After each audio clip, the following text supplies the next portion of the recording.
Good morning, I'm Dave with a hat. Welcome to Scott Rods.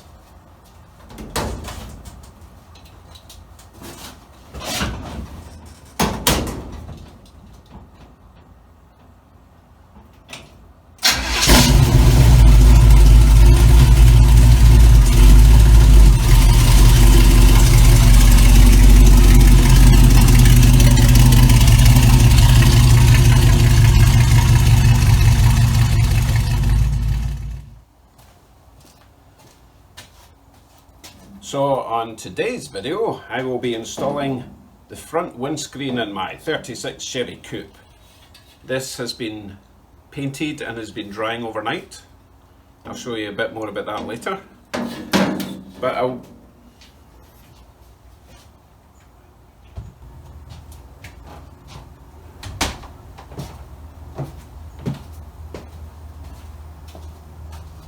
what's going on? Oh, I thought you weren't coming. Okay, let's start. No, I've already done the intro. Oh, yeah, so why don't you, go get a coffee and maybe, run a comb through your hair? My alarm didn't go off. I know nothing about that. Okay, see ya.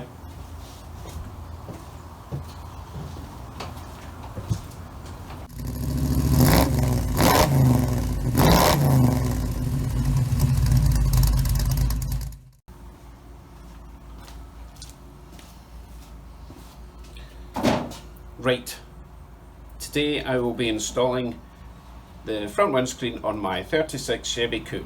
I said that already. Ah, you missed. Right, let's see what we need. We need glass.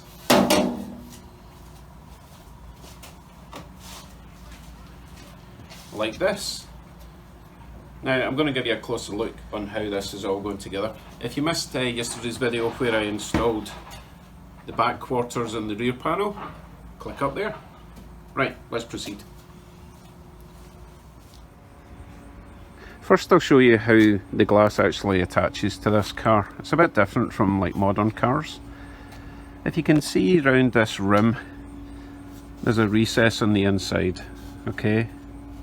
The glass actually installs from the inside outwards, and the bottom of the glass would push against there. The top of the glass has got a similar lip all the way around, so the glass gets pushed against there. So you need to create a rubber seal that goes all the way around the glass, and ideally if you got the proper rubber seal, it would actually come over the top a little bit to create your rain seal. I don't have that because in previous videos I mentioned how expensive that would be. Roughly $300 just for this front. So I'll show you what I'm doing instead. So as you can probably tell, the front screen on this car is a split screen, which means it's made up of two sheets of glass.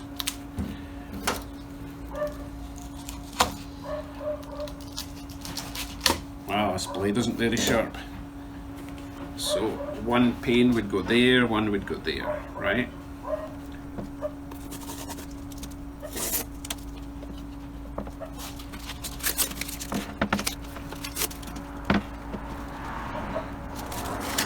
Now what I'll probably do, I'm just going to nip out and make sure that these fit in the car before I do anything crazy with seals. I mean, they should fit. They were made from proper 36 Chevy templates. So I'll be back in a wee sec, okay? Okay, we're good to proceed. Right.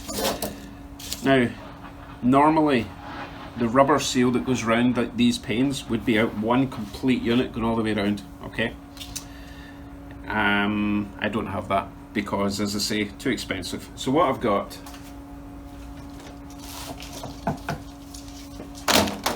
I've got this, which I've already used in the back windows and it seems to work fine. Now, since there's a join in the middle, and I'm going to be using black window sealant stuff, I don't really need to, and this doesn't matter that it's not going to join because I'm going to be doing the external seal with the sealant anyway. So to make life easier for installing, I'm going to do it in two sections. One will go from here all the way around to there, and one will go there all the way around to there. Doesn't get any in the middle. I'll show you why. Right, let me quickly slide these all round. Hopefully I've got enough. Oh, that would be disastrous if I don't have enough. Right, let me throw it on.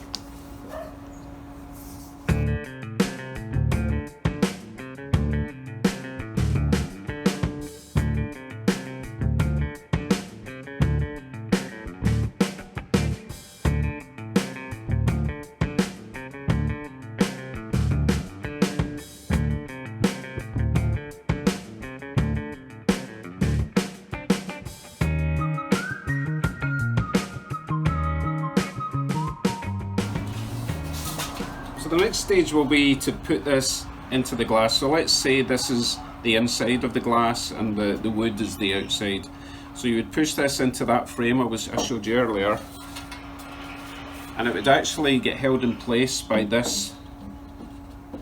This will get pushed onto the rubber strip, sandwiching the glass between this and the body of the car.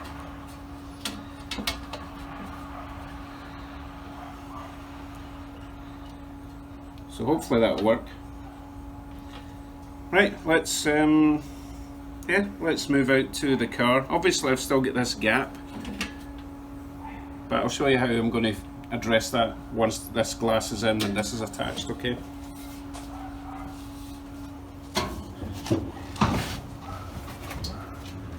So ideally you want two people to do this job, but not everyone's got that luxury of having a personal assistant. Dave with a hat's useless, so I'm going to try and attempt this on my own. Now, first thing I'm going to do is wait for that car to drive by. And this truck to drive by. Very busy today. Oh no, he's going to park right there. Because the rubber seal that I've got is a little bit smaller than stock, I'm going to space around here with these little foamy pads, just to position the glass right in the middle. Otherwise it would be just a wee bit too low. So let me do that first.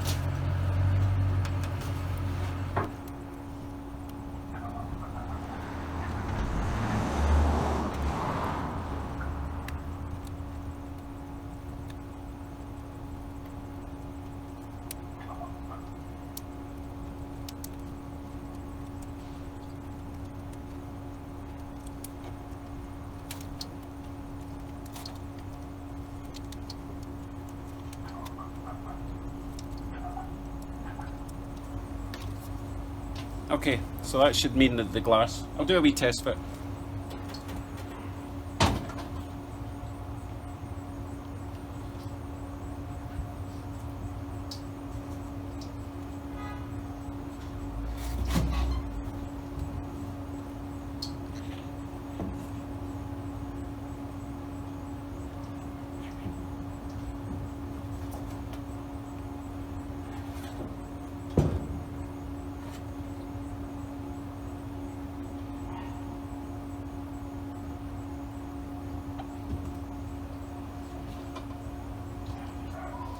Okay, pretty good.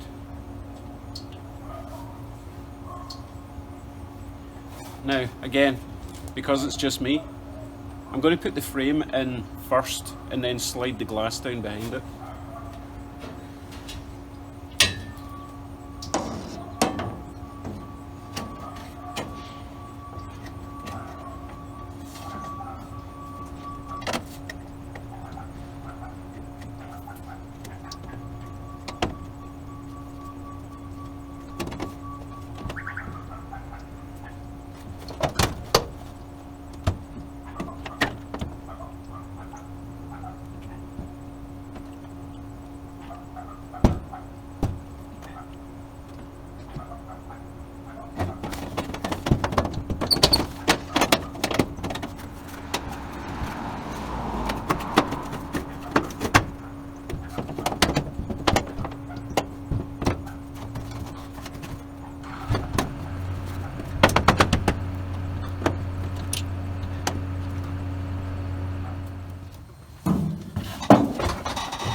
this frame is now screwed in, or I now screw this frame in, and that pushes the glass against the exterior rim, holds it all in place.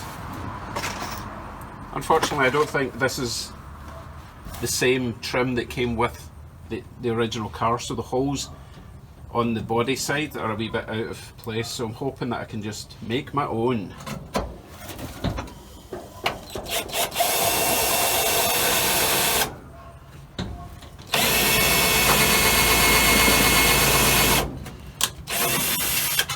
Nope.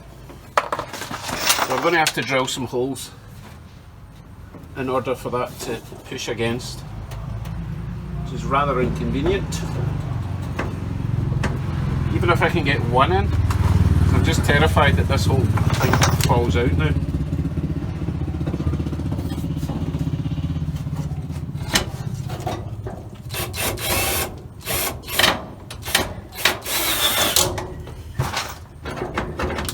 Nope.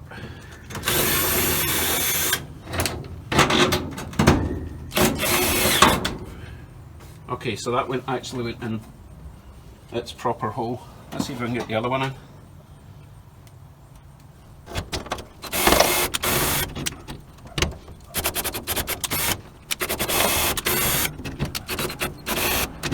No. Okay, so as I say, I need to drill some holes and then I can secure that in properly. At least I've got one in, so it's going to stop it falling out and costing me another $200.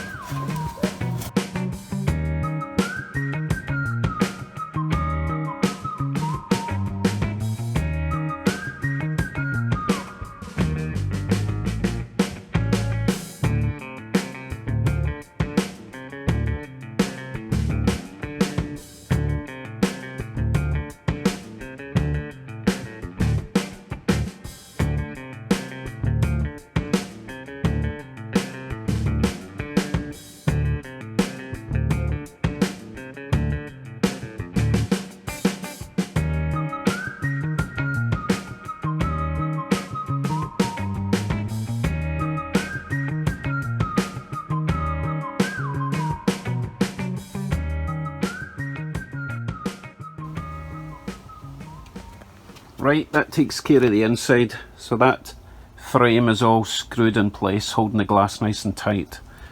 So the next part, I need to seal it up. As I said before, the original rubber trim should have a little lip that comes over and rests on there, so the water comes down, runs over, but obviously I don't have that. So I'm going to add some black automotive sealant all the way around. Now, middle section, I have a gap. Now the gap is supposed to be there, but it's not supposed to be that big, but that's because, again, the factory rubber's probably a bit thicker and it would have pushed the glass that way a little bit. So I do have a remedy for that, and obviously I need to somehow cover the divide, but let's start with getting the seal all the way around except the middle section.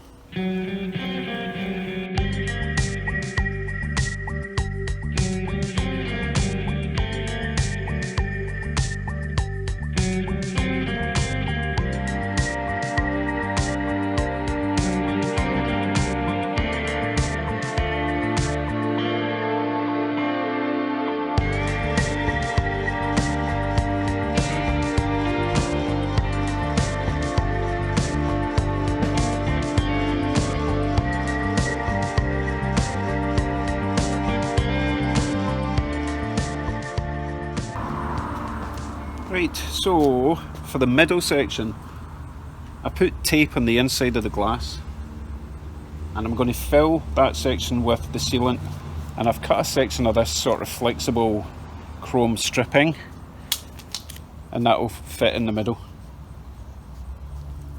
See how that looks.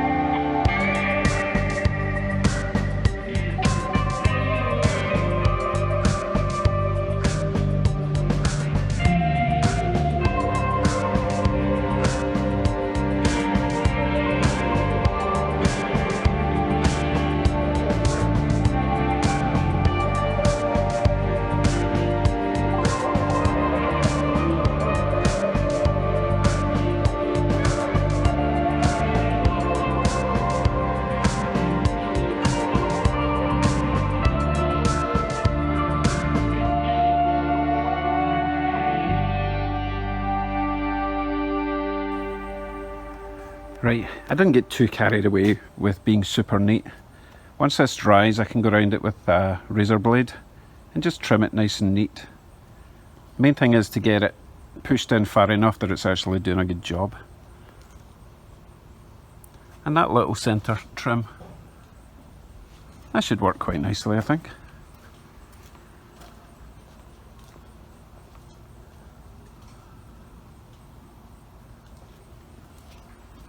So I'll give it a few hours, see if I can trim it. If I can't trim it today, I'll be trimming it tomorrow. Well, it's been a couple of hours. Let us see if it is dryish. Ooh, that's a surprise, actually. Excellent. Right, I will now trim this and make it all look beautiful.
Right, I didn't go too mad because some of it is still a little bit wet, like that corner there.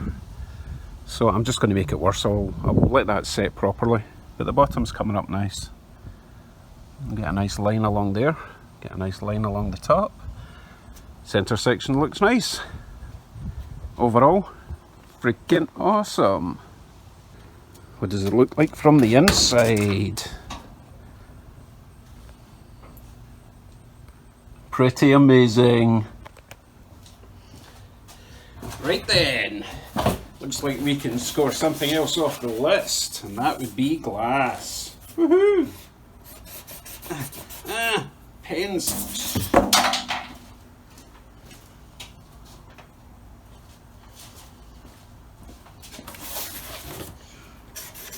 Glass is done. Well, the glass that's required for the safety test is done. Okay, tomorrow, front control arm. That's tomorrow's job, and I'll be using that fancy big ball joint remover installer thing that I got from Elaine, from Robert at Handy Soloman. So that's tomorrow's job. Feels good to get the glass done. Anyway, thanks for watching today. And join me tomorrow for some more nonsense. It will be just as full of nonsense as today. Right, I'm here. How can I help? Bye bye.